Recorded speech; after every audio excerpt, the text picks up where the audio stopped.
a lot of this stuff, right? I wasn't just born and a pit bull just spawned in my lap. So a lot of this stuff comes from my mom's husband, the man who raised me, the one who I call dad, I known as dad, right? He has his own experiences, his own stories with the dog, with the breed, and what what he done with it.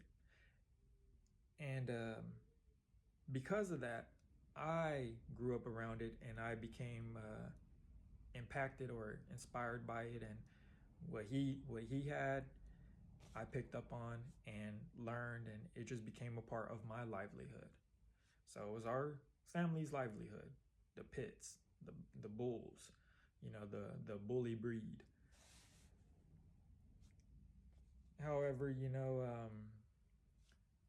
went started school in Sacramento, did like kindergarten there, had dogs, had pits specifically. Came back to Fresno. Now I lived in West Side Fresno, Sunset, and grew up there from like 6 all the way to around 15, 16 years old.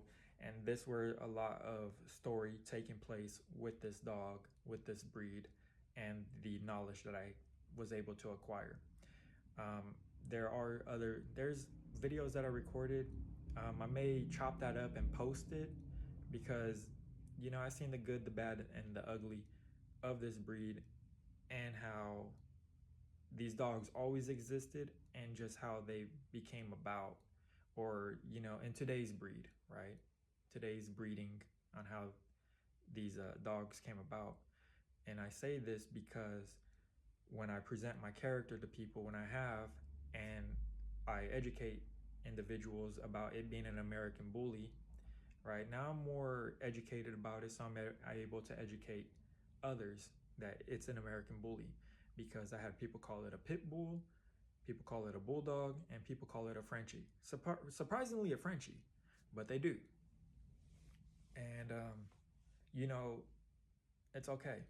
When I talk dogs with people, I get technical, especially in the community. When I was involved with the community, got technical and just spazzed on about it, spazzed on, probably not the right term to use, but, talked about it.